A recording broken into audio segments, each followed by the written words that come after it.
Well, why don't we do this? It's 1 minute after the hour. Rather than waste any time, let's dive right in and get into our topic tonight, which is how to find and enjoy incredible places to camp.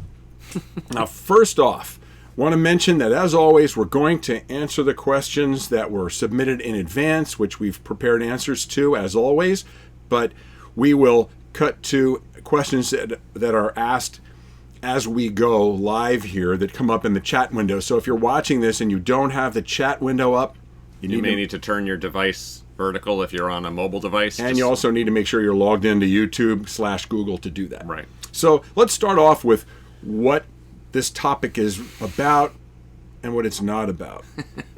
When we brought this up, all the questions that came in related to boondocking. So we all talk about boondocking a lot. We all love to boondock, love to find fantastic places to stay. And this, of course, like this one.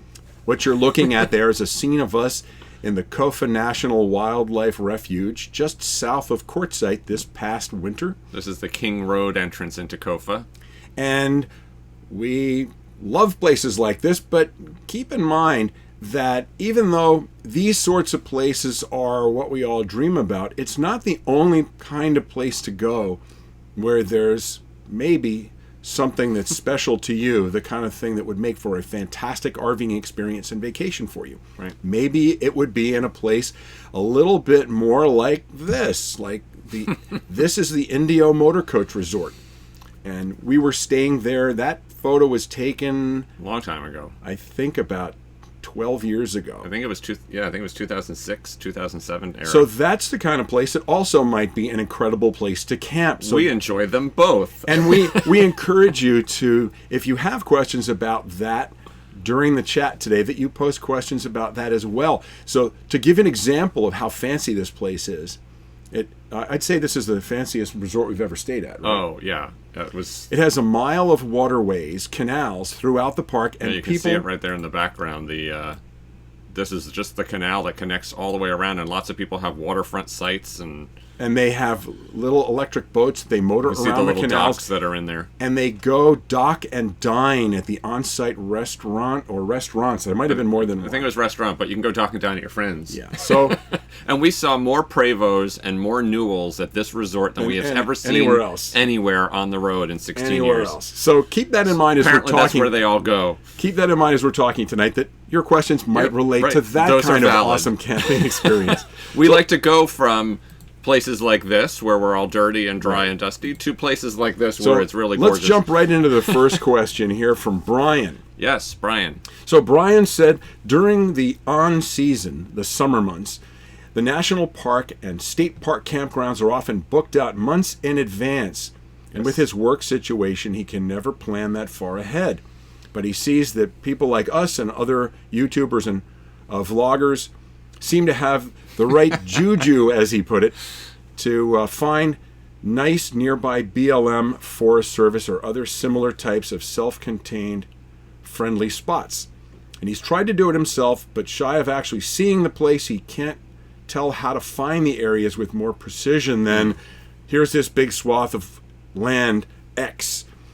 And so what we're going to do is we're going to start off answering this question in enough detail that it's going to it'll cover a lot of what we're going to talk about tonight. Yeah, and we're probably going to apologize because we're going to mention a lot of the same apps and websites and tools that we use over and over in response to some of the questions, so hopefully that won't tire you out, but it's because they are the tools that we use most frequently. So the first thing we're going to talk about is probably our single favorite app for where we start every search. Actually, right? First, we wanted to talk about the fact that in order to know how to find the places that you want to stay in, you need to know what places you want to go to in the first place. That's a great point. Wasn't that an excellent point? I'm glad you're here.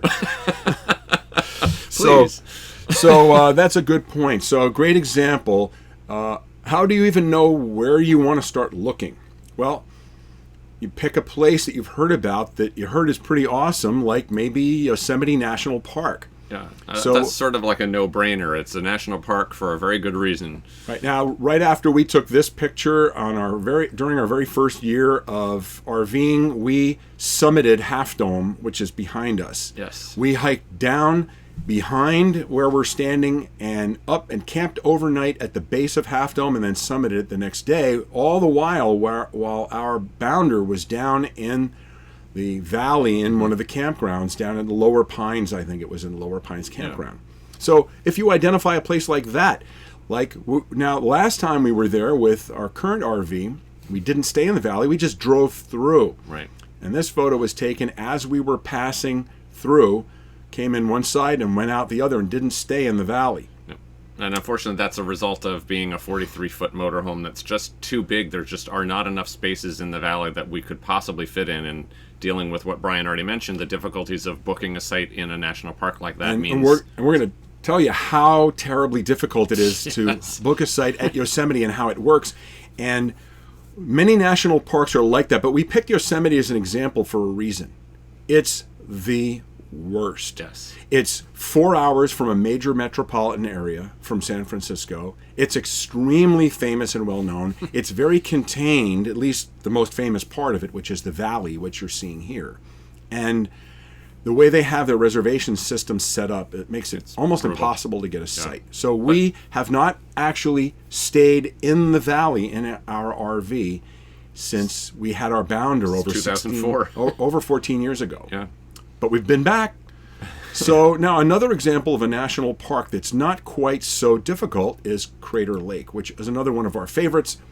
This photo of me leaping down into the 56-degree water. That is a real photo. This is not a Photoshop job. That is real. No filter. That was taken, again, a long time ago. Yes. But we were staying in the park to do that. Now, staying in Crater Lake is not as difficult as Yosemite, partly because it's not quite as well known. There's not as much demand. And it's how they handle their reservations is different, and that makes it easy. So let's get into a couple of specifics and talk about the difference between one national park and another and how it might be easier to visit one than another. So Yosemite. Here's the Yosemite website. And by the way, one of the greatest resources for national parks is the nps.gov, nps.gov. And the way you find those parks is to go to nps.gov and search for the park you want. And here's how you find this website. And I want you to turn that arrow on there. We're going to point at a couple of the text here. What makes it so difficult? This is the killer that makes it hard to get into Yosemite. And I'm going to read it here, the key words that make it difficult.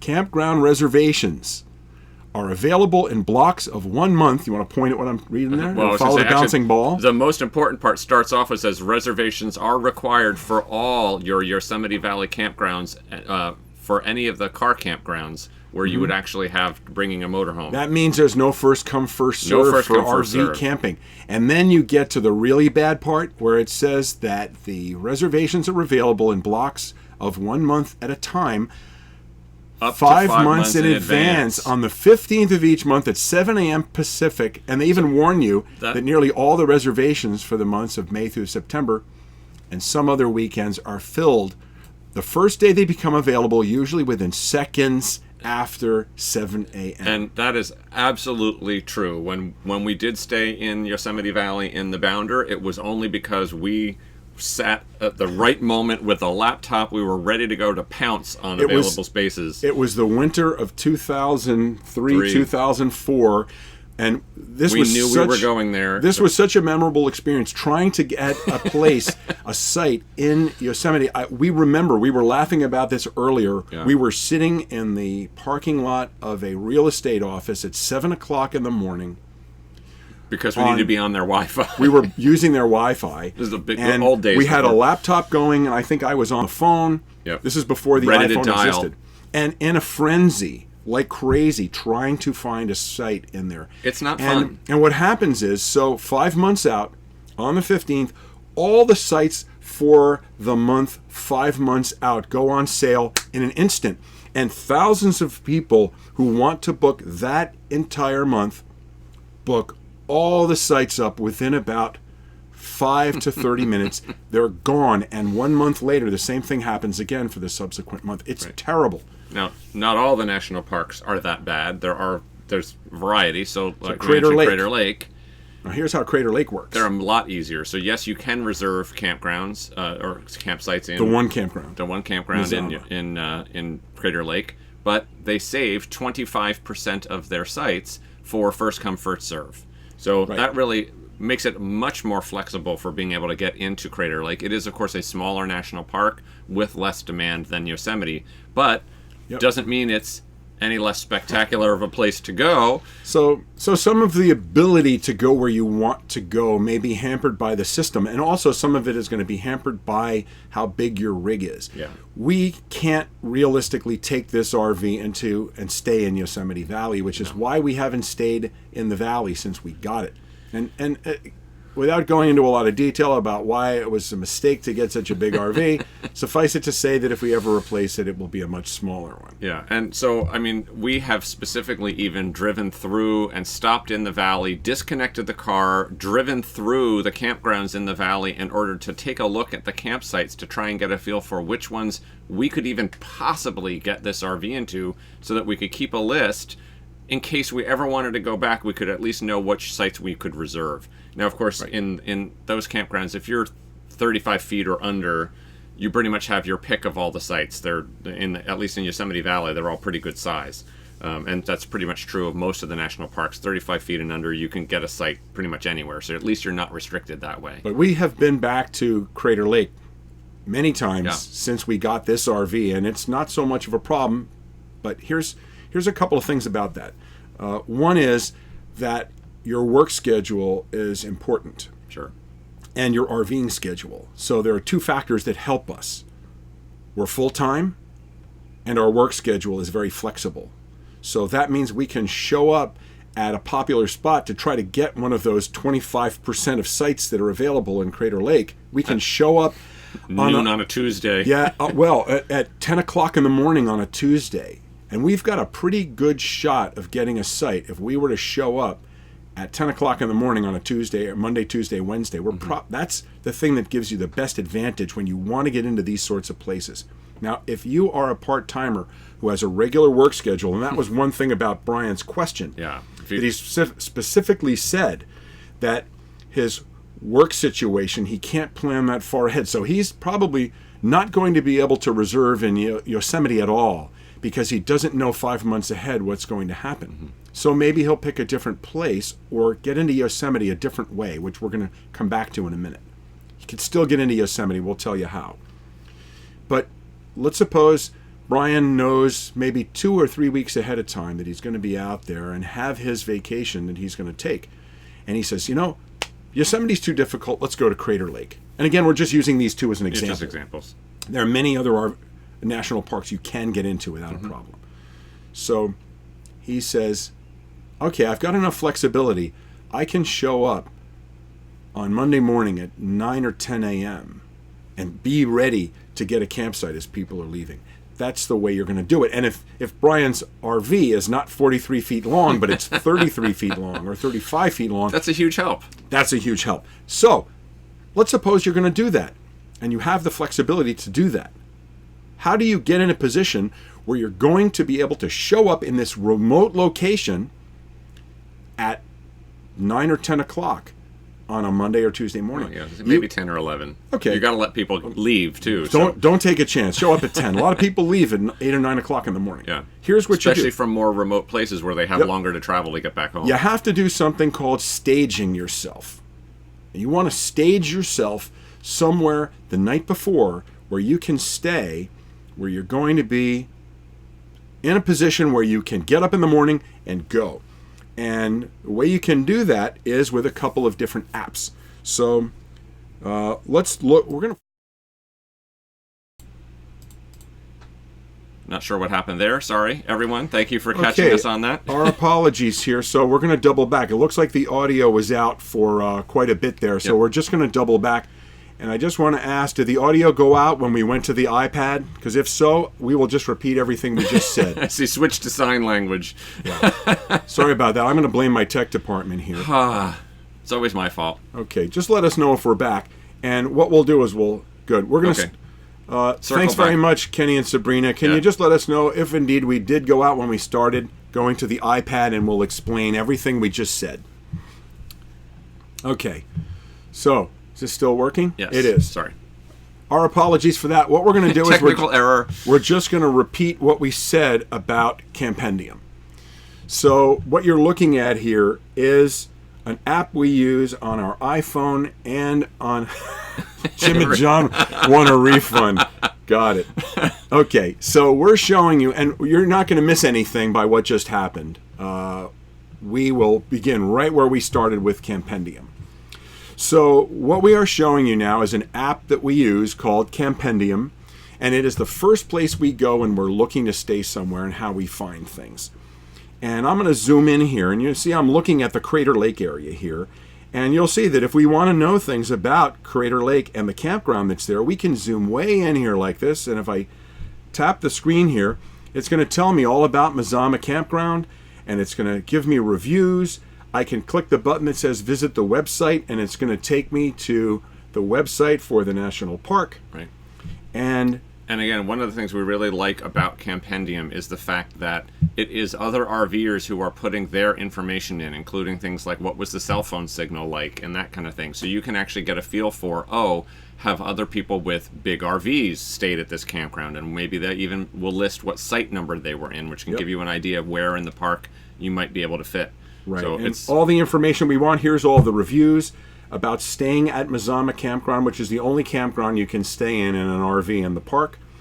And down here we've got reports about, it says there's 2 bars of Verizon 4G, 1 bar of AT&T 3G, T-Mobile has no reports, or Sprint no so reports. this is going to let you know that if you have to be online while you're up there, you better be on, Verizon, and you probably better have a booster too. Okay? So, let me mention, in case I talked about staging, but just in case we were cut off by that point, let me mention again, if you're going to show up here on a Tuesday morning at 10 a.m., you want to stage yourself the night before somewhere else where you're nearby, and the way we do that is with a different app. And we're going to show you one that we use called OvernightRVParking.com. Now, Overnight RV Parking is not about finding beautiful campsites, because it's how to find Walmart lots and Cabela's casinos and other parking lots, which sometimes are pretty. They may be in beautiful areas. And you'll see these different color pins that are on here. I want to mention, before anybody who is looking at OvernightRVParking.com, this is a pay service. It's not free. But if Campendium is free. Campendium is free, but this isn't. And if you are if you're interested in subscribing to OvernightRVParking.com, we offer, I think, a 10% discount, or no, I think it's you get 15 months for the price of 12. Yes, you get an extended. Yeah, membership. if you want to use OvernightRVParking.com, go to our website, thervgeeks.com, and go to our discounts page and scroll down, and you're going to find it listed. But you guys there. all know that already. Yeah, you all know that. So let's go up here and zoom in on. I'm going to show you how you stage yourself to go to Crater Lake. It's over here. So where's? There we go. It's up there. There we go. Now here's. You have to know where it is. It's a big area. Yeah, right. So now we're looking at Crater Lake, and you'll notice that there are some push pins out around the perimeter of Crater Lake. There's a green one to the upper left and a couple of brown ones. And what I want to do is I want to look in at this brown one down here. Actually, you know what? Let's go even further away. Let's go down here toward Klamath. Here we go. So Klamath's not actually all that far away. All right, so I just want you to use the arrow to point at where Crater Lake National Park is, if you have it available. Okay, so here's Crater Lake National Park. This is the actual lake right here. Right. And the road that comes in from the south, and the campground's at the south entrance to And look the at park. the green pin. Point at that green pin down on Upper Klamath Lake. This little spot right down here is, of course, a viable option. And I'm going to tap on that green pin and watch what comes up. Okay, it tells me that the Klamo Yacht Casino is right there. And in this listing on the right-hand side, you're going to see that RVer reports that overnight RV parking is allowed, confirming 29 earlier reports from September 2007 through October 2018. It tells you all the details about the casino, what's allowed, what's near there, what services there are, what the maximum stay is, and of course below that it'll give GPS coordinates and tell you how to get there. So we checked and we saw that this spot is only about a 30-minute drive away from The entrance to the park. The entrance to the park. So you could now, using overnightrvparking.com as a place to stage yourself, know that you can stay at the Klahowya Casino the night before, get up first thing and drive straight to Crater Lake on a Monday, Tuesday, Wednesday, or Thursday morning and be there at 9 or 10 o'clock and be waiting for those 25% of sites that are not reserved. They're first come, first serve. And if you have a smaller RV, you have the widest choice of available campsites.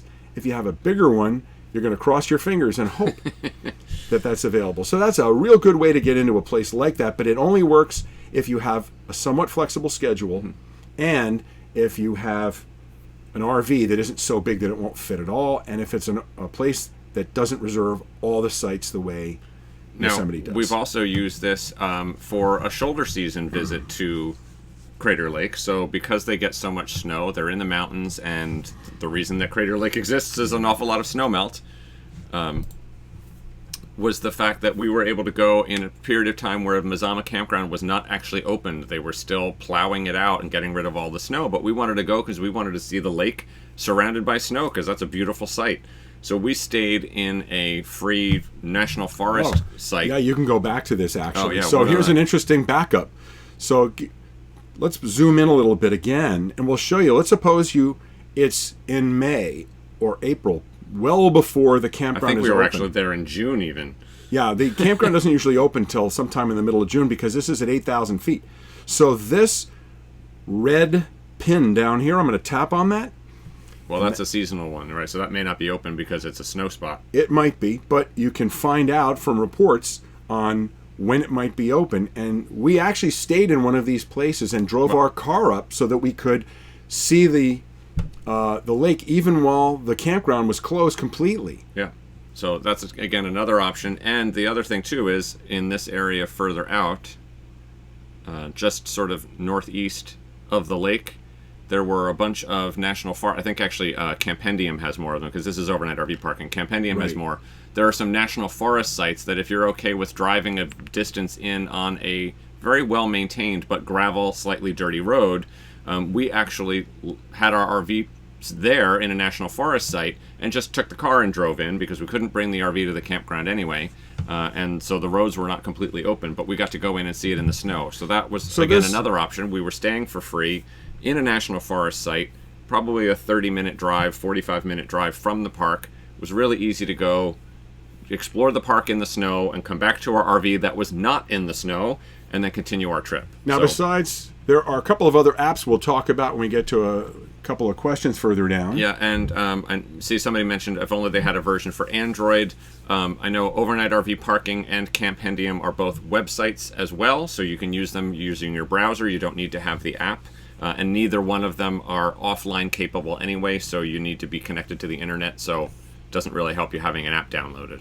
So let's mention a couple of other websites here. We're going to put a link to all the websites we talk about tonight. We'll put links to those in the Patreon post about this. Yep. We'll also try to put them in the video description on YouTube. So any websites we talk about tonight, we'll put links to them down below after we're done. Yep. You want to save these two? Yeah, it doesn't matter. Okay. Two others we use. I'll show you real quick. Oh, here, I'll go back. Yep, go back to that. Let's go back. One called Ultimate Campground. Yeah. And you'll notice these are map-based. We should make sure we have sound. Is it working? Yes, I can see it. It's fixed. Okay. We will, if we go back to one of these screens further on, bear with us because I will have to add the audio back in, so there will be a little gap. Oh, I see Brian and Brian are here. And Mike, Nancy, welcome. Welcome, everybody. To anybody who came late. You missed the audio blackout. The technical glitch era. Pretend nothing happened. So this Ultimate Campground is actually good because it includes all of the national forest sites, national campgrounds. I'm going to zoom in on this one again, just for reference, near Crater Lake again. And you'll see as we zoom in, everything begins to populate in the screen. Yep. So and it has color coding for them. We can see on this. So if I tap on one of the green ones, I can see that's U.S. Forest Service. Yep. Dispersed sites in a U.S. Forest Service. If I tap on one up here, that's actually a tent site, no RVs. See, it says 16 RV sites, but I think they're really total small. sites 16, RV sites 0. Oh, there you go. But again, literally, I will start when we're doing our research. I will start with Campendium first. It's almost always the one that finds me the places that I didn't know existed, and then Ultimate Campground is my second. If I didn't find something on Campendium, or if what I found there wasn't complete, I will go and look at Ultimate Campground. So there's a state park. So you can see on here, I just tapped the state park, which is another color. And there are other colored icons on here as well. Yep. But again, this is the Ultimate Campground. It's pretty handy. And they have a special color. And again, I like it because it is map based, because I like to just pinch and zoom and here's zoom a special color for BLM. Yep. And they say right on this one, it says total sites 56, RV sites 56. And I bounce back and forth between the two. Now, Ultimate Campground is an app only. I believe they do have an Android version. So for those of you on Android, not an Apple, they do have an Android version of it. It is not available via the website, so you have to use the app. Show you one other one also, which is called All Stays. Yeah, a lot of people really like All Stays. It includes more than just national forest, national campground stuff. It also has commercial campgrounds. And this is an app only, state right? parks. I believe so. Yeah, I have not seen it available on their website. Lots of people really like All Stays. I very rarely use it. Again, I'll sort of dive down into it if the other two haven't provided me with anything that I need. So just personal preference. A lot of people that I know really they use All Stays as their primary and go to one of the others afterwards. But as I'm tapping on the screen, you can see the information that's coming up for each location. And to be quite honest, in every location, it will vary depending on which of these services or websites are the one that has the information you need. So having multiples of them is almost always the way you need to go, because no one of them has everything. And even beyond that, sometimes we'll look and we can't find anything at all in any of the apps, and then I go to Google. And so I will try a Google Maps search, so you can zoom in on the area you want and then search nearby and look for RV park or campground. I will even just do a Google search, just straight up, Crater Lake RV parks or Yosemite RV parks. Or campgrounds. Yeah, so I think Brian had asked before about, or somebody had asked before, like, what campgrounds do we recommend in the Yosemite area? Well, it's going to be whatever we happen to find that, if we want to go into the valley, you're probably going to, we want to be there near, what is that, Groveland on that side, near that entrance? Mariposa entrance, or... Yeah, or down in Oakland. Yeah, down in Oakland. Oakhurst, I'm sorry. Oakhurst, we have an RV park customer there, so they're on the south end if you want to go into the Mariposa Grove and things, so going into the south entrance.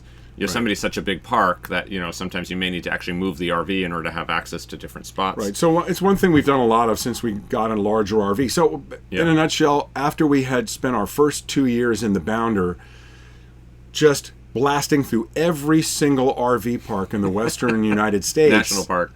When I say RV park? Yeah, not every RV park. Every national park. We thought, okay, we've seen all those. We don't need to. So if we get a bigger RV that doesn't get into them, big deal. Yeah. Well, so we've paid the price for that, and now we stay outside and come in. Oh, and again, another option. We haven't done this one very often, or have we even done it at all? But I don't know what you're going to say. Talked about it, which is to leave the RV parked at a campground or someplace outside of the national park, drive in and stay in a hotel in the park. So you could stay at one of the lodges in Yosemite, for instance, so that you didn't have to drive in and out every day.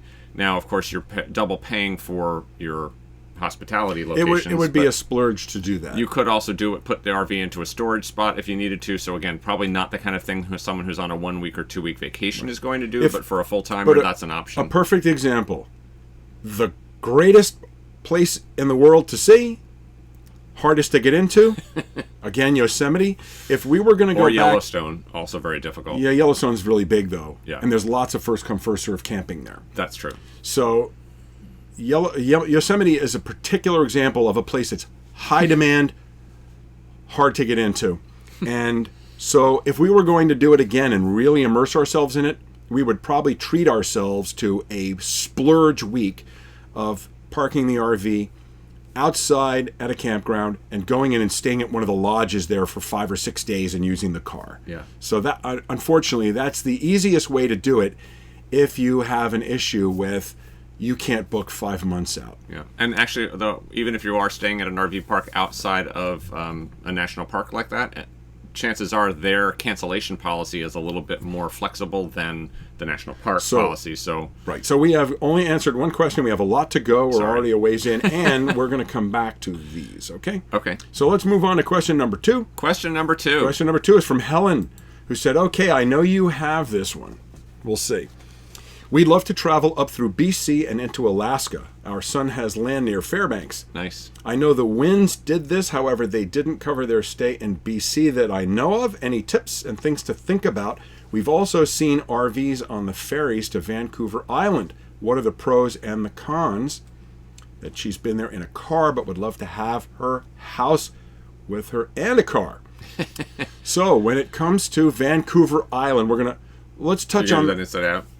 Yeah, well, you want to do the Alaska one first? So I was going to say, first of all, I do think Nikki and Jason covered a bit of their travels through British Columbia, but it was on their way south. So check that out if you look at the later videos from their Alaska trip. And actually, a good example of people who have done things like that, we know right now, besides Nikki and Jason's blog, Gone with the Winds, for those of you who are under a rock and haven't heard of Nikki and Jason Wind. Or maybe only started RVing after they left and went on their boat, so they're not aware. Maybe. Not only have they written about things like that, but so have other people. There have been a lot of bloggers, vloggers, YouTubers who have been to Alaska, talked about it. We know that right now, our friends and fellow co-hosts on the RVers, Tom and Kate Morton, are in Alaska right now. Matter of fact, they put out their latest episode about it today. We haven't had a chance to see it yet. No, right. So they're posting a lot of stuff about it. A lot of your research there is going to come from people like that. Now, of course, a lot of the Alaska coverage talks about only sort of the northeastern corner of BC as people are going up the Alcan and across into Yukon. So it doesn't cover, there's a whole swath of BC that then is not included. And we have to admit, as much time as we do spend in BC, we have given the interior and northern BC short shrift. It is very high on our list of places we do want to go. And I can tell you, Helen, that a point will come at some point soon that we will do videos about northern BC and the interior. Yeah. We have not been, and shame on us, but we will get up there.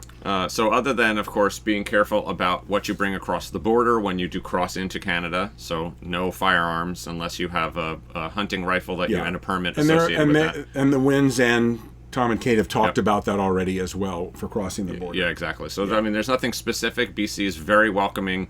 The provincial parks can be a little bit hard to get into. They're a little bit like the national parks in the States where they book up fairly quickly. But again, more so in the major metropolitan areas. So in the Fraser Valley here in the Vancouver area, they book up really fast. And as you get further out and further north, it's less of a problem.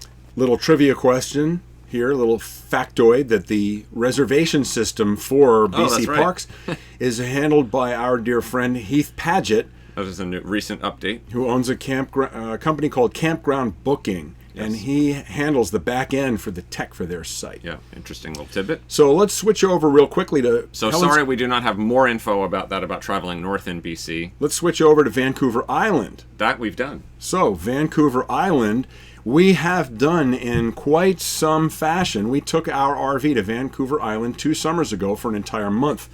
And here is the big thing about going to Vancouver Island. So why don't you get an arrow up there and let's talk about how you get there. So first off, being an island, it requires a ferry. There are 3 ferries that go across. There's one that goes from Tsawwassen over to Swartz Bay down near Victoria. Right, which is just north of Victoria. There's another one from the same general area in Horseshoe Bay over near Vancouver that goes over to Nanaimo, which is also in the southern part of the island. And there's a third line that goes from Comox, actually Powell River on the Sunshine Coast, to Comox. Yes. So those are the 3 ways to get there.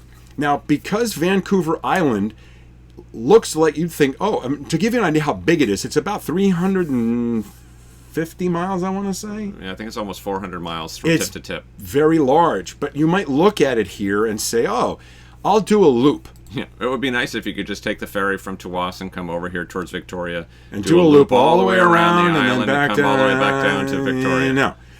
Point out what the problem is there. The whole west coast is all fjords. So there's a lot of waterways and mountains that come in. It's gorgeous. And as you look further up, you'll see these waterways go very far inland, and those fjords block the west side, so you cannot make a loop. You can do a loop from down here, from Victoria down here, all the way out to... over on this tip there, right? Yeah, actually, towards Fort Renfrew. Yeah, and then come back in. But that's about it, and then everything else you have to go up on the east side. Are up the east side and then out and back. Then come out all the way out here. So Tofino and Ucluelet are right out here. You've got to take the route out from this way. Yes. So here's what we did. It's a lot did. of, you're going to go up the east side and do your jaunts. And here's the real answer to, I think, the crux of Helen's question about, it's so expensive to bring your RV on the ferry. It isn't cheap. That is it worth doing? So here's how you do it and make it worthwhile. The cost is, as far as I'm concerned, the only con. Right? Yes. So it just depends. You don't want to go out there for a week because you're going to pay through the nose. So here's what you do to make it worthwhile. Go for at least 3 weeks. Yeah. 2 weeks minimum. But there's plenty to see. 3 weeks, a month. We went for a whole month, and we covered the entire island all the way up to Port Hardy in the northern tip, all the way at the very top. We covered it all, and it is fabulous. We recommend it to anyone who asks about it, and there are lots of places to camp. There are RV parks, and you can use the same resources we've talked about to find places up there. Yeah. And it's very not very heavily populated. It's not very heavily traveled. So even though it is a big destination in Canada, it is not necessarily that big a destination that you can't find places to stay. Thank you. John Shretland just mentioned there are 2 other ways that we forgot about. Yes. Shame on us for focusing. Tomorrow's Canada Day, and we're focusing on, and we're in Canada. We're focusing on the way to get there from Canada. But John just mentioned that you can get there from Port Angeles on the Olympic Peninsula on the Coho Ferry, which we have done. Yes, it goes right up into Victoria Harbor. But we did not bring our RV on that, and I don't think you can. It's cars and foot traffic only, again, I believe. Not this size RV. Or at least, I think you can get small RVs. Yeah, so double check that. And then from Anacortes, just north of Seattle, you can get across. Yeah, same thing. So good point, John. And actually, Helen, John had also commented on Patreon. He was giving you a tip about the fact that BC Ferries does on certain days run discounts. They do run promos where, if you travel on certain days or at certain times, you can get 50% off and things like that. So check the BC Ferries website for that. There's another sneaky way to do a trip out there and maybe possibly save money using one of the sales that John just mentioned. Now, it doesn't always work, but it might. So here's why it might help. And it might just offset some of the cost.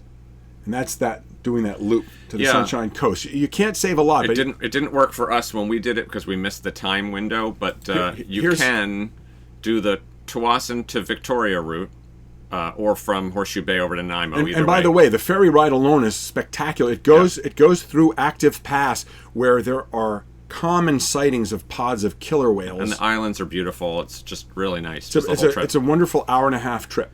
And then you can explore Vancouver Island at your leisure, of course. Work your way up the East Coast, do your trips out across. There's a lot of beautiful things. Tofino and Ucluelet are spectacular, really nice to see. But after you've seen what you want to see, don't come back the same way. Right. So you can work your way all the way up to the top if you have the time. But on your way back down, don't go all the way back down to Nanaimo. Go to Comox. And from there, take the ferry over to Powell River on the Sunshine Coast. Now, the Sunshine Coast is a segment of the BC coastline that is almost like an island because it's only accessible via ferry. It's cut off by the mountains. No roads, no bridges that get you there, but you can travel down along the Sunshine Coast, which again is beautiful. But you've got 2 other ferries to take to get back after that. Yep. One is to get from Powell River back to the main part of the Sunshine Coast, the lower section, and then another one to get a 45-minute ride to get from the Sunshine Coast back to Horseshoe Bay. Back to north of Vancouver. Here's the reason you might save money on this. The southbound ferries on the Sunshine Coast are free because you pay for a round trip when you leave Horseshoe Bay going up to the Sunshine Coast. So when you get on the ferry going south... I think they figured that out, though, because when we looked at it, one of them does charge you the other direction. So just take a look. Even if it's not less expensive, at least then you're not doing a backtrack, so you don't have to come back down along the east coast of Vancouver because Vancouver Island, you've already done that. But you can go explore a new area. So some sales might make it less expensive by a little bit. Be creative about that. Just a little tip. There's a tip to do that. So that's kind of what you do with Vancouver Island. And definitely go. Definitely go. It's fantastic. Loved it. So let's move on to our next question from Julie and Brian. Boondocking is... By the way, are we missing any here? I've been watching. Okay, good. Throw questions in as always as we go, and we'll get to them. So let's get to Brian and Julie's question. Yes. Boondocking is definitely our unknown. How about boondocking etiquette? And also, how do you know if you need to find a camp host or if you can just drive in? And what's your favorite app/website for finding boondocking spots? And what's one thing that most people don't know about boondocking? You guys crammed a lot into your one question. So let's take. That's okay. They're not restricted to one question. I'm just. So let's start off with this. First off, we want to encourage you to get out of that never boondocked group of people. Boondocking is absolutely our favorite way we to have RV. We have so many people we know who have not boondocked, and we've taken them out boondocking, and they're like, "Oh, I get it." Yeah. So we won't talk too much about the technical side of that today, which is the management of power and water. Managing your power and water is a whole separate topic, and suffice it to say that we have 105 gallons of fresh water, 65-gallon gray tank capacity, 45-gallon black. We've got a generator. We have a decent battery, a pretty good battery bank, and we're about to put a big solar bank on. We can stay without adding any fresh water or carting away any gray water, even running the generator as needed before we get our big solar panel bank this year. We can spend easily, without straining, a week to 10 days without even trying hard, and 2 weeks if we try hard, off the grid. And that's both of us showering every day, cooking every meal on board. To push to the 2 week thing, we do need to use some paper plates. We need to use paper plates to push to 2 weeks. Right. But, so we encourage you, but that's a different thing. Yeah. Finding it, that's the thing. So etiquette. Etiquette is not really any different. It's a good question, because a lot of people don't pay one whit of attention to the idea that there could be etiquette involved with it. Let's give you an idea what mostly common sense. Here's a big etiquette thing with boondocking, especially there's two kinds of boondocking. There's boondocking in designated sites. So if you are out in a place... Alabama Hills. Yeah, the Alabama Hills sort of has designated campsites that have been established. It's BLM, but and you can't just park anywhere. Kofa National Wildlife Refuge actually has the same thing. Mike says thank you for showering. You are welcome. It's our gift to the community. So Kofa National Wildlife Refuge is boondocking, but it's not dispersed camping, which is just park anywhere. Not like Quartzsite. So we're going to show you an example of dispersed camping where the etiquette we're about to talk about is very important. So this is Trona Pinnacles in Southern California. Spectacular place. Now, north of Joshua. So here is one of the big etiquette things with dispersed camping. That is, don't park right next to anybody else. Please. And the only time that applies to Walmart parking lots and casinos too. The only time you should park next to anyone else, and you'll see our RV here on the left, we're parked not too far away from another RV. That's Nikki and Jason Wynn, who we went out there with a number of years ago. We were there with them, and that's how close we parked. And the reason we're parked... You see, there's a good space between us, but we normally wouldn't even park this close.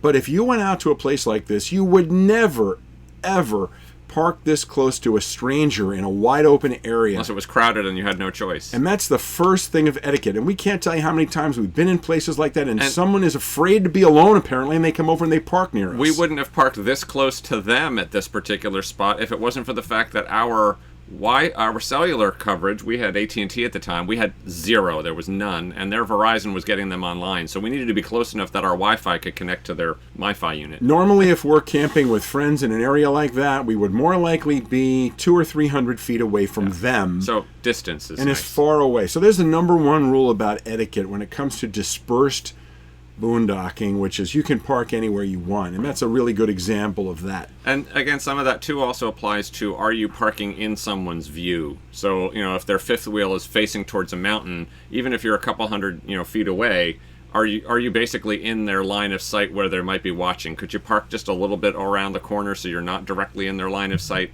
Just sort of be cognizant of what other people might want to be doing, because most people who are out in these places are there because they don't really want to be near other people. Now, another when it comes to other courtesies, leave every place you camp cleaner than when you arrived. Yes. And if you found that somebody left a soda can or whatever like that, pick it up while you're out for a walk. We always pick up anything that's nearby within reason. We're not out there with one of those poker things, in a giant bag, cleaning every campsite. But we try and take things with us that we find that don't belong there. Right. So, and also, of course, depending on where you are, you need to be aware of what the regulations are as far as whether or not you can collect firewood Lots of places you cannot, even if there's plenty around. Yep. You can't just pick up, dead wood off the ground and use that for your campfire. And also, don't just gather rocks and create your own fire ring.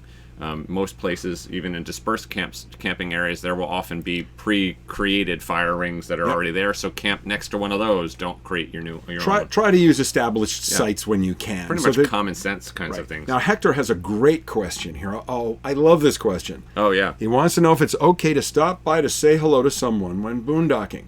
So here's how you do that, and here's how you don't do that. First off, we have never and would never and don't like it when other people do.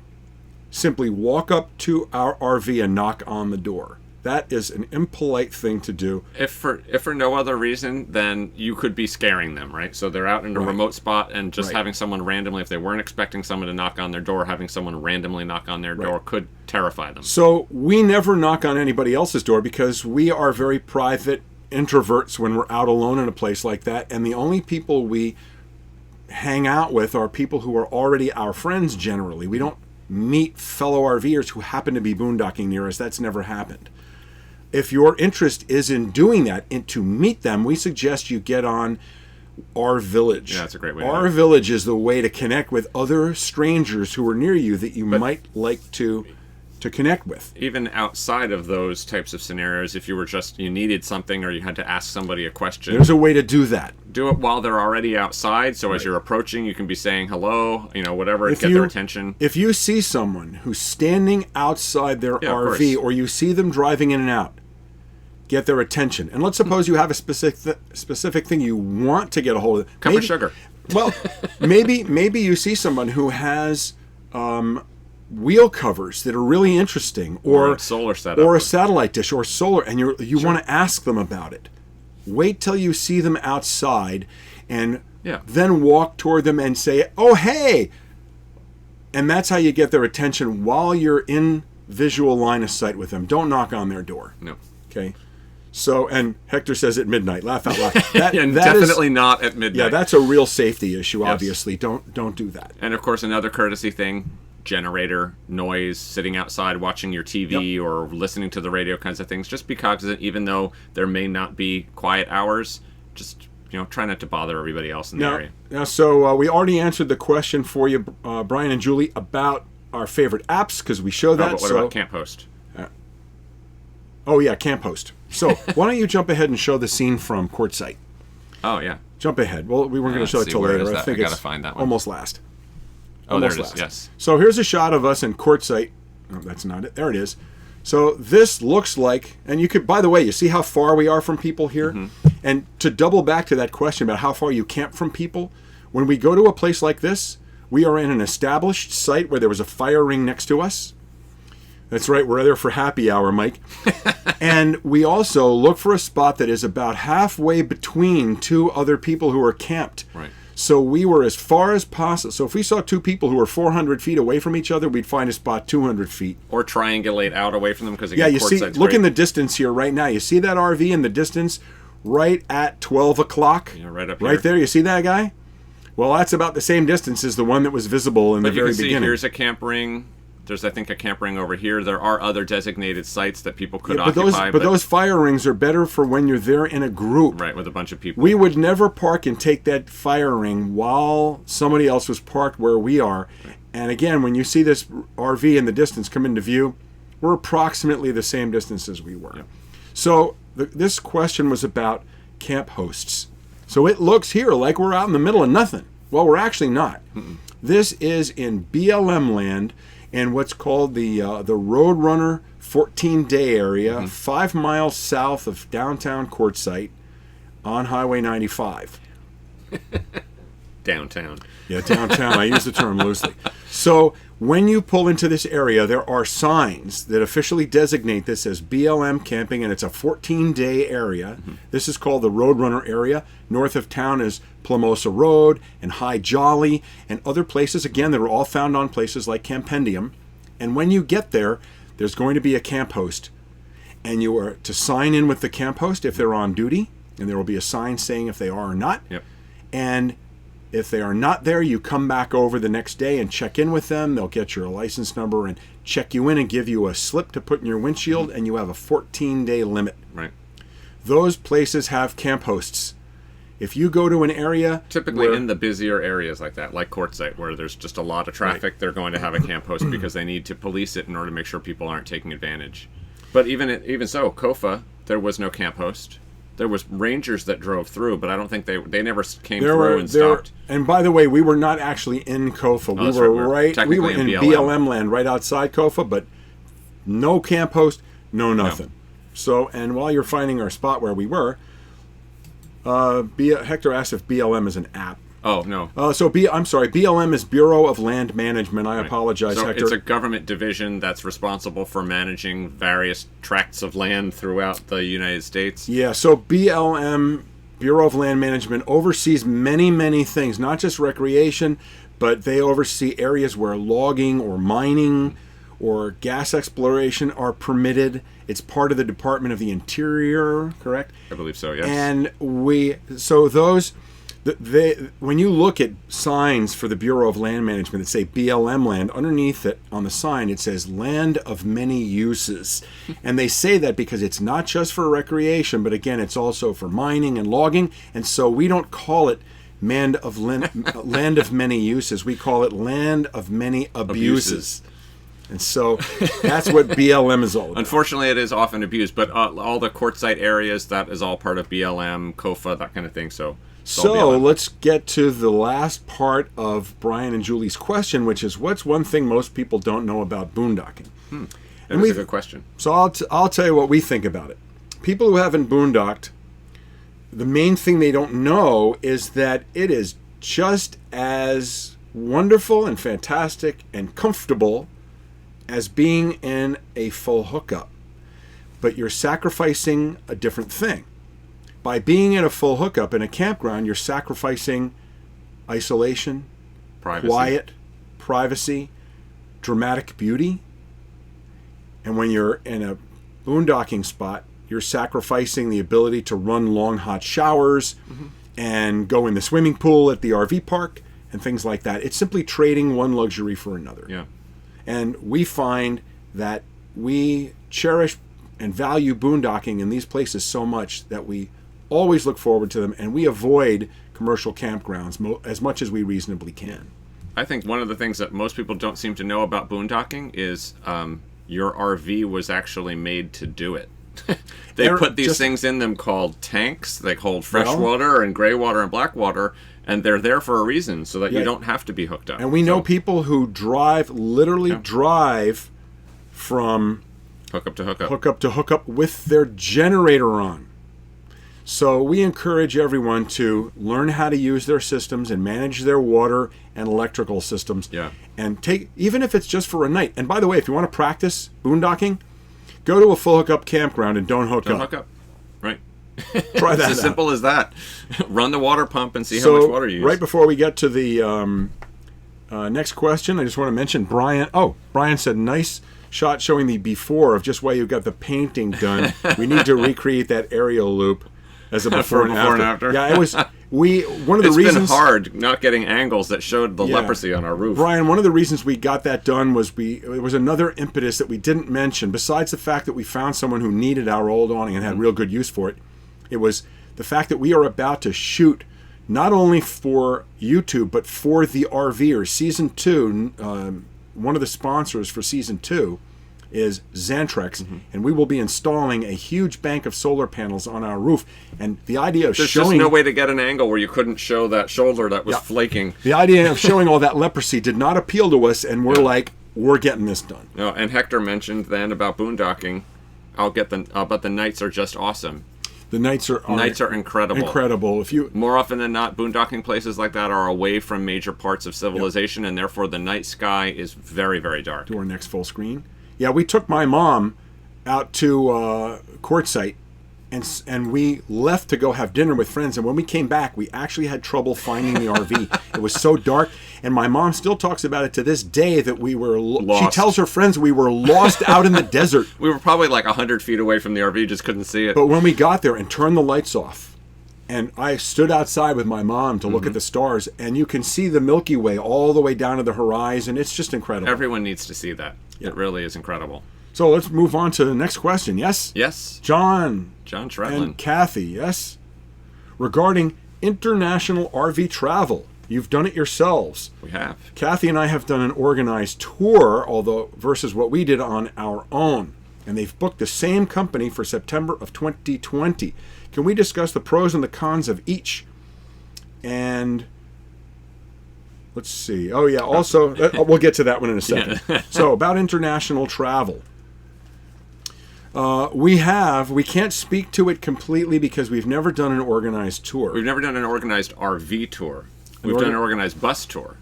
We did, but that's pretty separate. Yeah. Well, but I mean, same kind of thing. Okay, so we have RV'd internationally twice.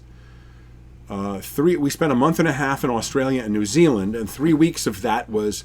Here's Australia. There we are, and having brekkie on the Barbie. Well, it wasn't on the Barbie, technically. Yes, we cooked on the Barbie, that's right, yes. Brekkie on the Barbie in Australia about 3 or 4 years ago, I guess. Yeah. And we've spent 3 weeks in that Maui camper van, RVing 1,500 miles from Port Douglas up on the Great Barrier Reef down to Sydney, and we did that all on our own, completely without... And they have separate apps there. They have a whole bunch of different apps that they have internationally, and the same thing is true in Europe. There are different apps. Now, our second international trip was just last October. We spent 2 of our 3 weeks in England RVing through the Cotswolds and the English countryside, and had just a smashing time. We did have a smashing time. Like that. Now, I will tell you this. We also have 3 other international RVing trips penciled in right now. If all goes as planned, we will spend this October in Italy. And we're going to use the apps that are available, and we've already bookmarked a couple of things. We also plan to spend the month of December going down the Baja Peninsula to Cabo San Lucas. Again, this is penciled in. We don't make plans that far in advance. We talk about it in advance. We'll probably talk a lot. We'll decide to do it about 2 or 3 weeks ahead. And that's another nice thing about not doing it with a group, is we can do it whenever we want. Yes. Now, the third international trip we will likely do is in conjunction with the show, with the RVers, and that is to New Zealand next March.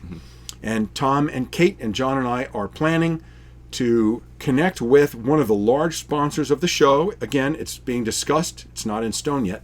Fantasy RV Tours is a big sponsor of the RVers, and we would spend our probably 3 or 4 weeks in New Zealand, about a week with them. So we would be on our own. Comparison of doing it on our own and then doing it with the tour. So we'd probably do the North Island on our own and then connect with the tour in Christchurch to do the South Island with them. Okay, so in any event, back to John's actual question, which is what are some of the pros and cons of doing one versus the other? Well, certainly, clearly, doing it with a tour, whether you're doing a guided RV tour or a bus tour or anything else, everything's all taken care of. So other than actually paying for it and making the plans for the trip, you're in somebody else's hands. And certainly the different tour companies have various approaches to how they're done. Some of them are more hands-off, where they will get you to the places. They have all the RV parks booked, and you just pull in. They have a space for you, and then you've got free time to go off and do things on your own.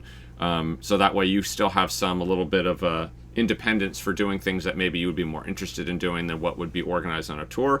Others are more soup to nuts, and everything is booked. You just basically show up when they tell you and follow along. So I will equate it to what you started to bring up earlier, which is the fact that we have done one international tour. It was not RVing. So we've been very fortunate to travel internationally a great deal. And we have done things like get on a plane in the States and step off a plane in Tokyo without any hotel reservations or any idea where we were going to go. That was fun. So we're pretty adventurous about that kind of thing, and it leaves things wide open to what you're going to do. And we have done all of our international trips on our own, with one exception. We spent 2 weeks in Scotland on a bus tour, again with my mom. We thought it'd be easier just to have it very structured. And I have to say that nice. If those RV tours where they provide you with the RV and they make the campground reservations and the reservations at the attractions and take you where you're going to go and feed you and all that. If that's like that tour we did to Scotland, it's nice. It's more expensive, and it doesn't give you the freedom to just do what you want. But boy, was it easy, and we saw a lot of great stuff. We would do that again in a minute. And there is something to be said for not having to deal with all of the logistics of worrying about where you're going and how you're getting there. So having somebody else take that burden off really frees you up to enjoy a lot more of sort of the being on vacation side of things. So we're looking now at Italy and having no clue what we're going to do. We're probably going with Heath and Alyssa Paget and their new baby. Can you imagine? I think they want babysitters. Yeah, I think we're going to be babysitting for Ellie. So the four of us are going to go and just spend a week not knowing exactly where we're going. And I said a week, a month. And so that provides, now we have to do a lot of research and figure out what to do. Mm-hmm.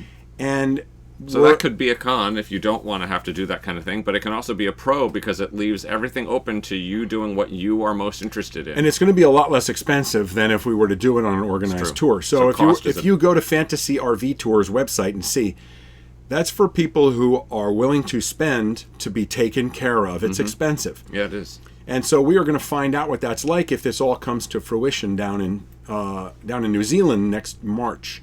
And then we can tell you if we do part of our trip on our own and part with them. I'm going to guess that it's going to make it like really easy to do, just being with the group. Yeah, I mean, actually, I read an article, I think it was actually by Alyssa, talking about some of the things that sort of full-time RVers run up against, and sometimes why they end up leaving the road is because they get overwhelmed by the decisions that are involved with basically everything. So where you're going, how you're going to get there, how long you're going to stay, all those kinds of things over and over and over and over again. So I can certainly understand that fatigue. Our trip this past year when we went across Canada and then came down the coast and we went to England, we did everything unplanned. So it was very much like we got of the moment. And getting up each morning and figuring out, well, what are we going to do today? We really loved that because in the preparation for it, it meant there really wasn't much preparation at all. But when it came around to it, but it meant you were just sort of pushing that off and doing planning sort of more along the way. Yeah. And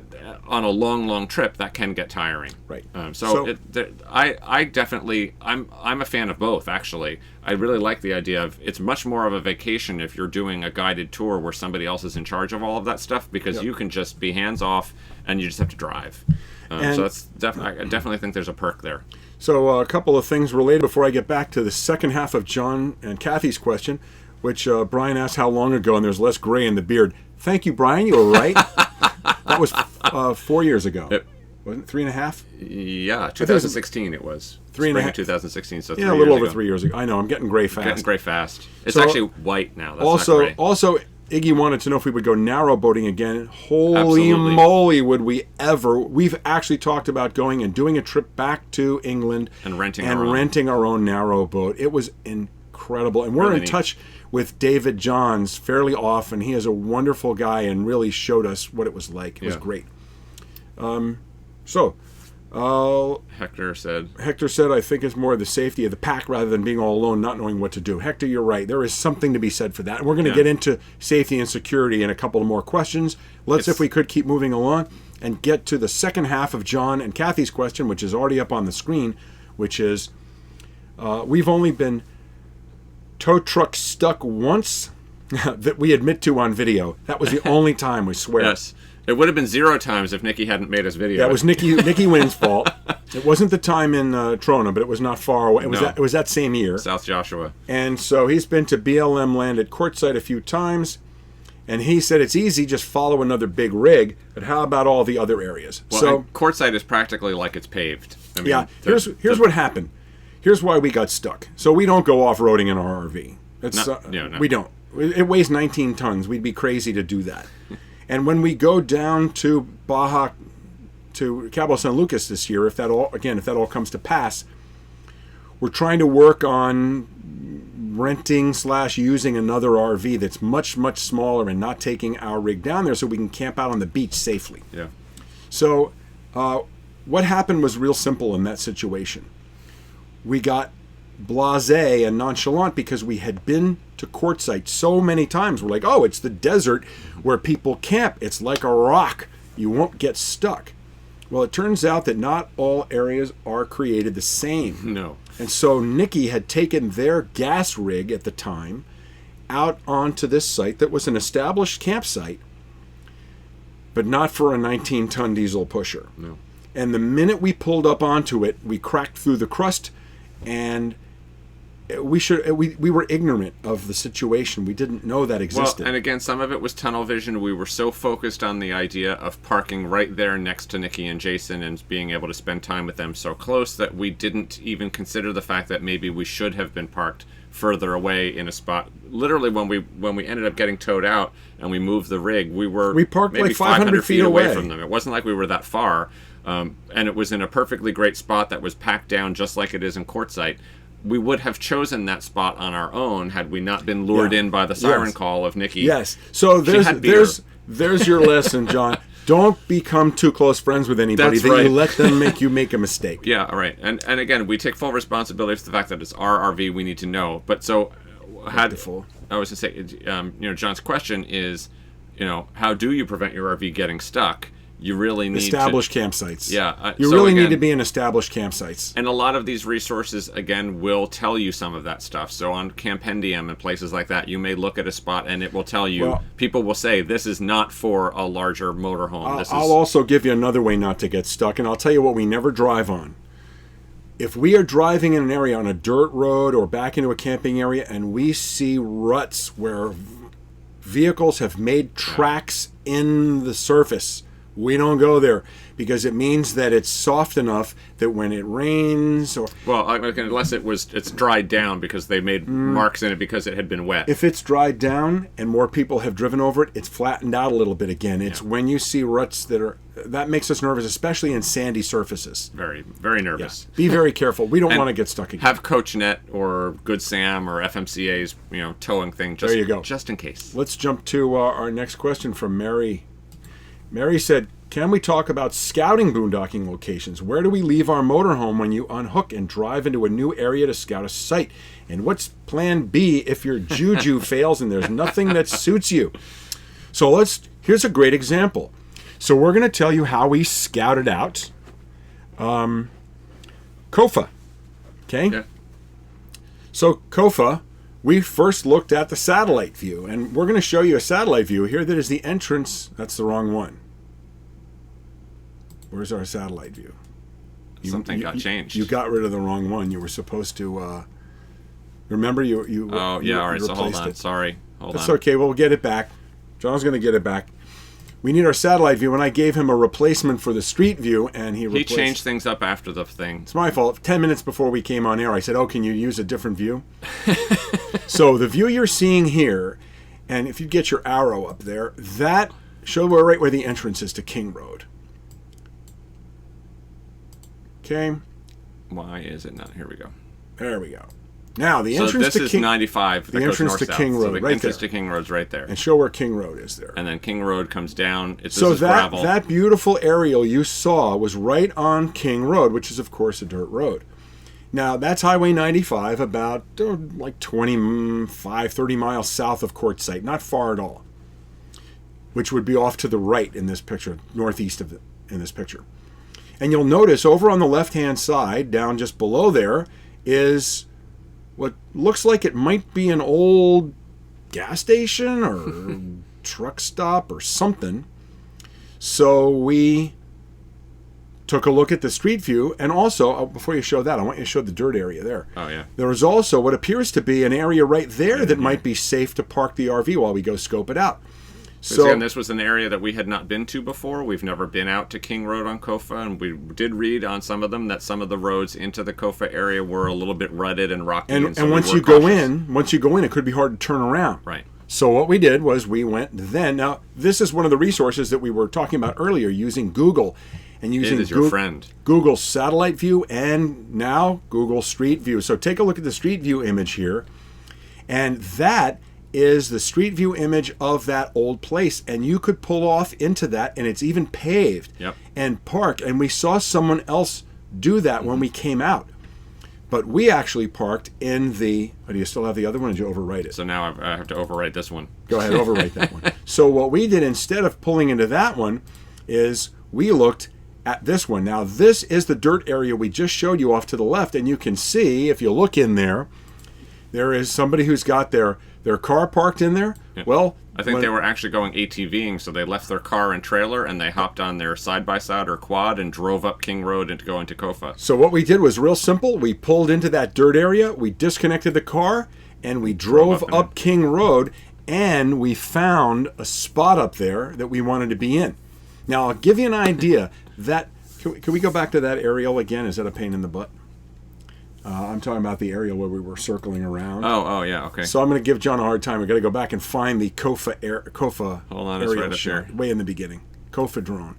So this is where we ended up as a result. Mm-hmm. And I'll tell you how great this is. Here's a little tidbit for you that we hadn't even thought of.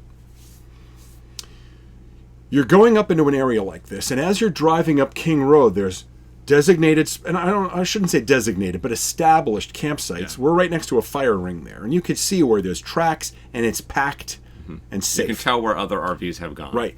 And off to the left side, there are established sites. And off to the right side, yeah, and actually, there are other established sites. So King Road itself is actually right over here. It goes diagonally out of the scene. Right. So it goes out of the way there. So when we get there, we're like, oh, there's all these nice sites on the left, and there's these nice sites on the right.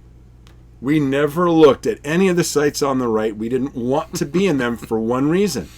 While we were reading the reviews on Campendium, someone gave us this little nugget that transformed our stay. They said, when you stay on King Road, the prevailing winds are out of the north. So make sure, because this is a dirt road, make sure you stay on the north side of the road. So all the ATVs and other RVs and cars going up and down the road, kicking up dust the other way. Their dust blows south. And the whole week we stayed there, all the dust blew from the road across everybody on the other side of the road and not at us. You could see the clouds of dust blowing away from us. It was fantastic. Yeah. So you want to read about those things and pick up those little tidbits that can make your stay great versus, oh man, is it dusty here? Or maybe someone will tell you something about there's more shade somewhere, or there's stuff that falls out of the trees that you don't want to be under. You'll never know the tidbits you'll get by reading. Yeah, reading those reviews, reading the actual experiences that people have had at various spaces is invaluable because you do pick up those little tidbits. Now, if we go out there and what do we do for a plan B? The biggest thing you can do for plan B is get there early in the day. Yes. So if you get there early in the day, if we'd gotten there and we went up there, let's suppose it was the middle of January or the end of January after the Quartzsite show, when it was really busy. Maybe there wouldn't have been anywhere to stay. Yeah, exactly. Maybe it would have been just jammed. We had no idea till we got there. We got there at about 10 o'clock in the morning, knowing we could go north back to Quartzsite or south down to American Girl Mine. Down towards Yuma. Down toward Yuma. So we almost always, so again, overnight RV parking is actually a really great peace of mind tool because as we're doing our planning, we can scope the area and just check and see, are there free overnight RV parking spaces in the area, so we know in a worst case situation, we can always go there and regroup. Right. Again, part of that has to do with the fact that being full-timers, we definitely have more luxury with our travel schedule. So and being in control of our own work schedule. Yeah. We can work when we want. No, we don't have set hours. So obviously, if you had a 2-week vacation and you're planning on spending a week at Kofa, that's going to be a lot harder for you to be able to. And that's the thing too. If you were going even back to more difficult situations, if you have a 1-week or 2-week trip and you're going to take it, planning to stay at a first come first served site in Crater Lake. That's risky. It's risky. You may then want to say, look, we only have a week. Let's book it at a commercial campground and go that route. Yep. Okay. So let's go on and to. So we always have a plan B. Even sometimes with RV parks, because we know from looking at it, it may not have been big enough. We might be a little bit tight for us to get in, or maybe it looks like it might be a little bit dumpy and we're not going to want to stay. So sometimes even with an RV park, we'll book one night because we have some suspicions that we may not want to stay there for longer than that. And so then that way we're not locked in. Right. Okay, next up, Kenny and Sabrina. Hi, Kenny and Sabrina. Kenny and Sabrina. They asked, curious if you guys look for anything in particular to make sure an area is safe before arriving or even after arriving at a new location, especially when traveling internationally with having very little knowledge of the area. So this is a common question we get, and most of the people we know who haven't boondocked for real, like out in the middle of nowhere, have some concerns about safety. Mm-hmm. And I mean, I have to admit, when we first hit the road, it was very strange for me to think that we were going to be parking out in the middle of nowhere, and I did feel unsafe doing that because my mindset was, without people around, it seemed dangerous for some reason. But it really turns out that it's more people that are unsafe, and having nobody around is safer than being surrounded by other people. Yeah, I mean, as I say, the higher the population density, usually the higher the crime rate. So we have never felt the inverse is therefore true. We have never felt unsafe anywhere we've been, and now maybe it's because we're once early on in a Walmart parking lot in some major metropolitan area. Ironically, I think it was in the LA area where we were in one, and there was a lot of kids zooming through with loud cars, and they were parking off nearby. Something was going on, but it was not. It was very early on in our trip. We did feel unsafe. We only spent one night. It was yeah. I forget if it was a Walmart, because we would have spent one night if it was a Walmart, no matter what. But it's when we go out into remote areas, we've never had a problem. No, I never don't feel felt unsafe. The slightest bit. I mean, when we're hanging around, I mean, we lock our door at night, but there are times when it's very warm out. We'll leave all the windows open all night, and it's just not something that has come up, and we don't know other people who have had problems like that either. And matter of fact, I'd kind of like to... So again, usually with all the crowdsourcing stuff that's out there nowadays, with places like Campendium and overnightrvparking.com and websites and other bloggers posting, you can just Google for a specific area and find out whether or not what people's impressions were of it. But of course, you do also have to take everything that you read with a grain of salt, because there are everybody has a different threshold for what they feel safe with and what they don't. So some people may report some place as being unsafe, but then 10 other people say, I don't know what that person was talking about. I felt perfectly safe there. So I'd like to, if we could, there's some pull up the next question, which follows this in a very similar way, and we'll kind of answer the two at once. So Bill and Lynn said, we aren't boondockers except for short stints at Quartzsite every other year. You guys seem to go to some beautiful but remote places. I've often wondered about the security aspects of being in the middle of no place with an expensive motorhome. I'd be tempted to have a loaded shotgun under the bed.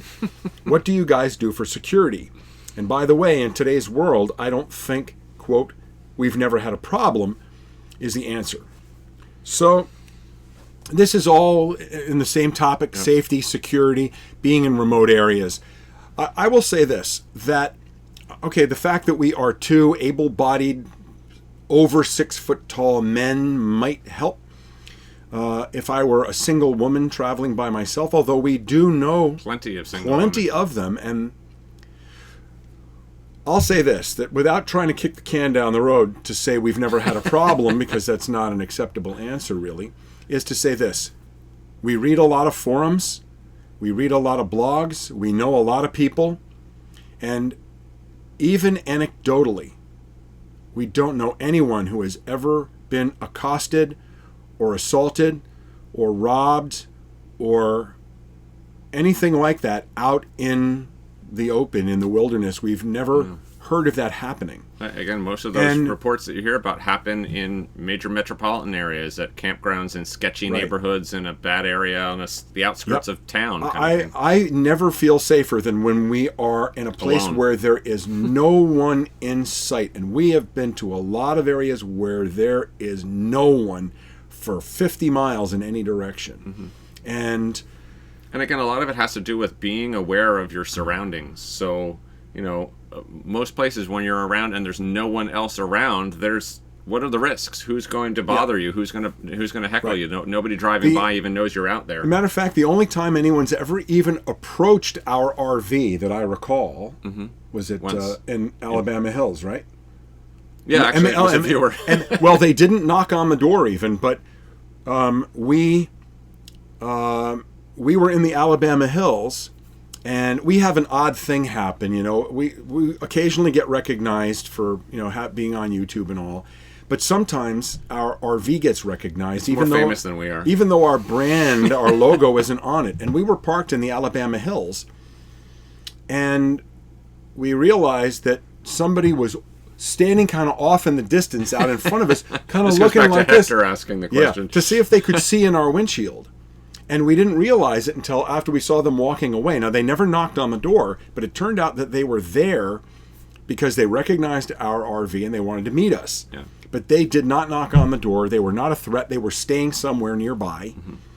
And the closest we've ever come to that is out on right before Havasu this year, when somebody kind of stalked us on social media and followed us out there. Yeah, but again, it was all very benign. Well, I think the only other time I can think of it was we were spending the night in the Walmart lot in Page, Arizona, and there were some native artisan women who had little tables set up, and I think one of them came over and sort of said hello as she was walking over and knocked on our door to see if we wanted to buy some necklaces or jewelry or something like that. But they were, and she was that was in Page, right? Yeah, completely not intimidating. And they noticed to stay back and right. all that. She was very polite and nice about it. It was not threatening at all. And so I see Kenny and Sabrina mention that they agree with the idea of higher population being higher crime rate.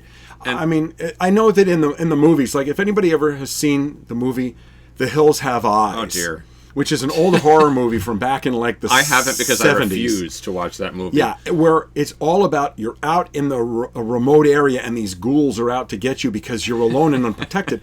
I think that's why a lot of people are afraid. Yeah, that isn't the real world. And I also see that Mike says that he used to travel with a firearm and never encountered a problem in a remote area. So, Mike, I'm assuming you're saying that even though you had a firearm, you never had to use it to protect yourself. Yeah, and I know it sounds like it's a cop-out or not an answer to say that, but really, again, I think too much of the mindset tends to be that, again, it's very easy to read the newspapers and watch the news and hear about all the horrible things that are happening and think that they're happening everywhere. And again, it's probably just our mantra, our belief, or our approach to things, which is that typically speaking, that isn't the case. And particularly the more remote you get, the fewer people there are, the fewer problems there are. Now, of course, safety could relate to, I don't feel safe because if something were to happen and I needed somebody else to be around, that's a different angle to that. To me, that has more to do with making sure you don't stay in an area where there is zero connectivity to the world. Right. Being able to call 911. Have you got cell service, or if you have an internet satellite dish, are you on? Now, that could certainly make someone feel unsafe, and that's something that you can address by making sure that you don't go too far outside the beaten path. Now, here's the thing you could do as well, and a lot of friends of ours do this. We occasionally do it. Travel with other friends in their RV. The safety in numbers concept. Like we've traveled and done what's called hopscotch caravanning, which is when you kind of hop back and forth from place to place, but don't necessarily travel together the entire time. Mm-hmm. Hopscotch caravanning is something we've done with Nikki and Jason. We've done it with Tom and Kate. We'll be doing it in Italy if we go, if all goes well with that plan, with Heath and Alyssa Paget. So you have somebody else to, sort of lean on. You kind of have a backup. And barring that, if you want to start off by going with a group and you can afford to do one of the organized tours, especially if you're going down to a place where maybe there's reason for concern. So we're planning to do Baja California this year, which is the Baja Peninsula of Mexico, where you go past Tijuana and all the way down 1,000 miles down to Cabo San Lucas. Mm-hmm. We're not doing that with an organized tour. It's going to be us and Tom and Kate in our two rigs. And admittedly, all four of us are much more comfortable doing it as all four of us. Yeah, we said to them, do you want to go? And they said, do you want to go? And we all agreed that if they didn't go, I'll go if you go. We wouldn't go. And we said, we won't go if they don't go. We all agreed we wanted to do it together. Yeah. So we are not going to Cabo alone. And if Tom and Kate don't go, we won't either. Now, again, things have certainly changed since we were in Mexico in the winter of 05, 06. Yeah, we spent a whole winter in Mexico. But even back then, we heard all the same stories. People had all the same, there's all this anecdotal evidence that people have, all these stories they've heard from someone who heard from someone who heard from someone, how dangerous it was and how scary it was, and that there were armed teenagers on the road in military uniforms and all those kinds of things, and how scared they were. The armed military teenagers on the road, the 17-year-olds with submachine guns, are part of the military, and they're there to protect you. Right. Now, again, what they were protecting us from, I don't know, because we felt as safe, if not safer, on that trip down into Mexico than we've ever felt anywhere else in North America. To be fair, we did it in a sensible way. Right. We went to one location that was known to be gringo-friendly, but we would not. It's because our Spanish isn't so good. So here's a big part of it. Use your head.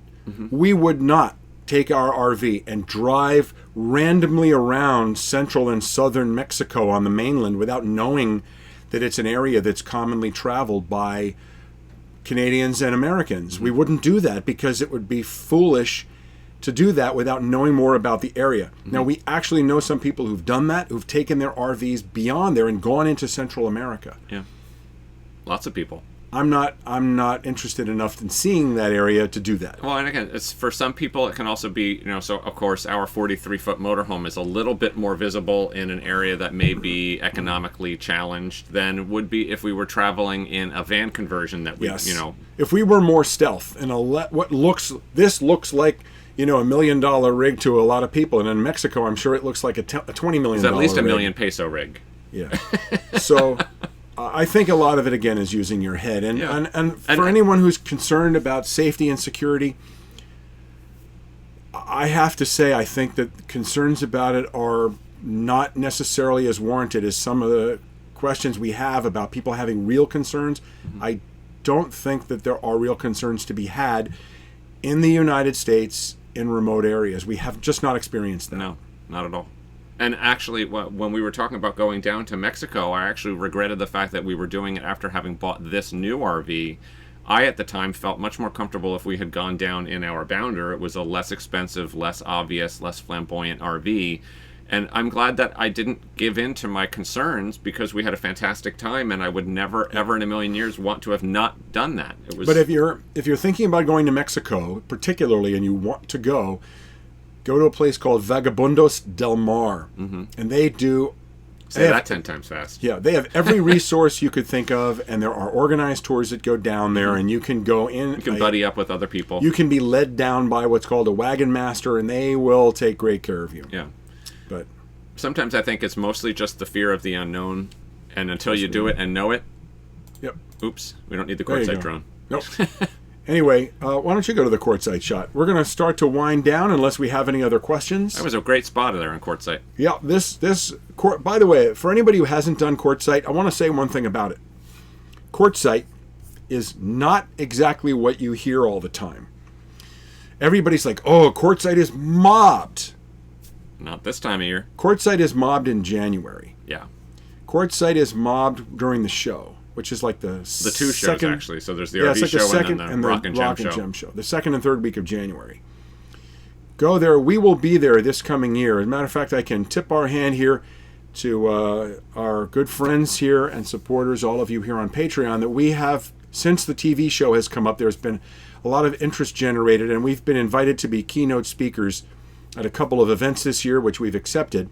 One is we will be speaking again at the Escapers Bash, the first or second week of January in Lake Havasu. And if you're not an escaper and you want to come to that, I think tickets are going fast. Yeah, tickets are going fast. We will be there, and Anthony Nally, the producer and creator of the RVers, will be there as well with us. With his band? With his band. None of that's been announced yet. But then we also will be making a special appearance at the R Village Rally in Florida.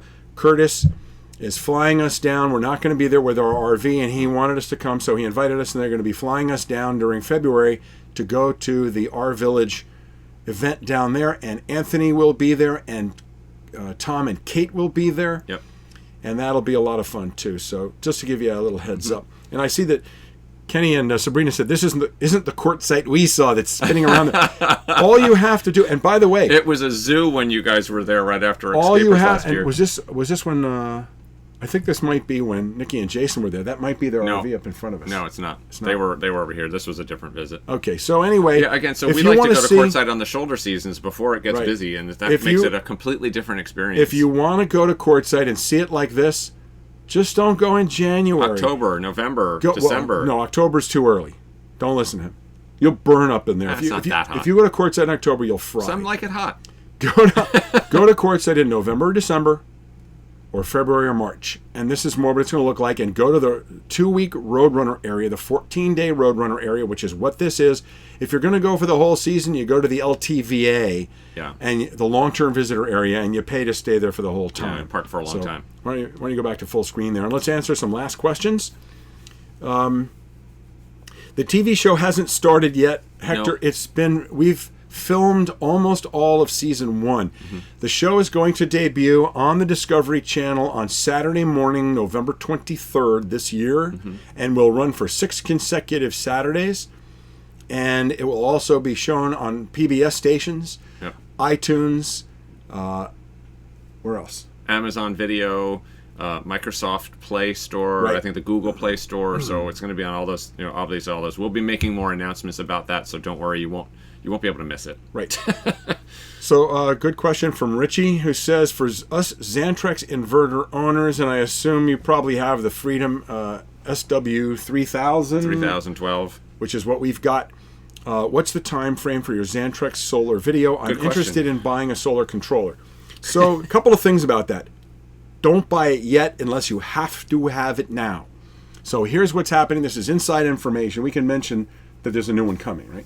The new solar controller. Well, all right. So right now we actually have it's a Xantrex, but it's Schneider Electric. I'm not sure who originally developed it, whose it was, but that's the one we have now. I think it's a 6150 or something like that. But that one is not fully 100% ZAN bus enabled. It doesn't communicate 100% with our system.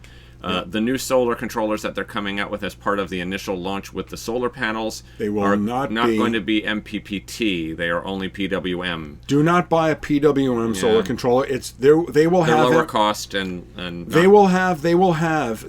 will have new MPPT solar controllers in the not too distant future. Yeah, I mean, if you can't wait for it, then I would probably don't get PWM. No, I was gonna say you want to get an MPPT. I would look at a Victron, or like a Midnight Solar, or one of those. Any of the other brands, Outback. Right. There's a zillion of them. So our solar video. The Victrons are really small. Yeah, our solar panels are going to go up.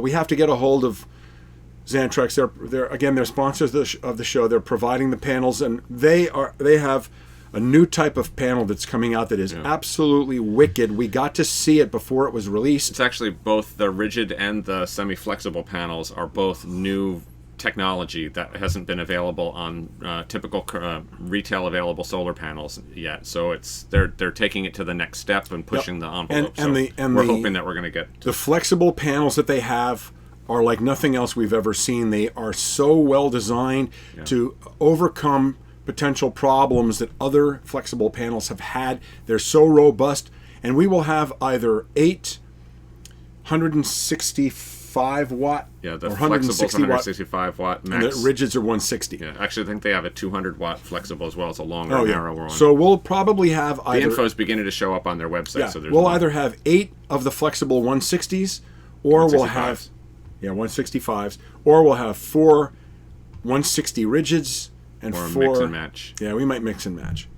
Anyway, don't buy the current one. It's not the one you would want from Xantrex is not out yet, unless they still have the Schneider Electric one. I think the Schneider Electric ones are still available, but they're big. Yeah, they're fair. It's surprisingly large. It's much more like the Outback Solar or the Midnight Solar. There's that long box with the cooling. But we're going to be running. I would actually say if you have to get one now and can't wait, do a Victron. Right.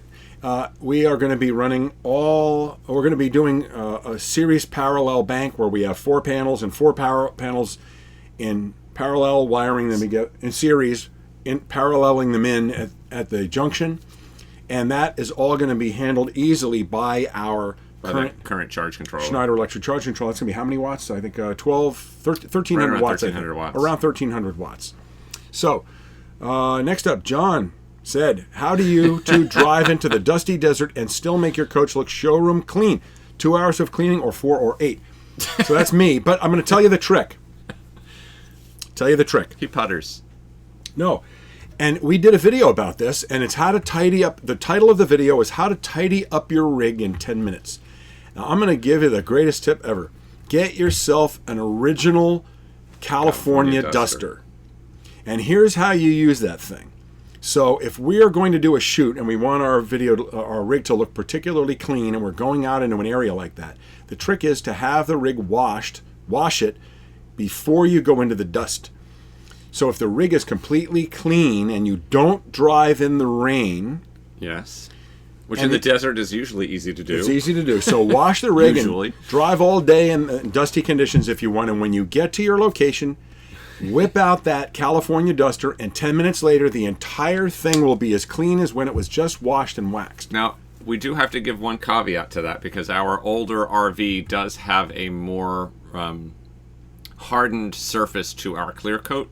A lot of the newer RVs, I think starting somewhere around the 2010-2012 time frame, they all have a softer clear coat that's designed to try and help.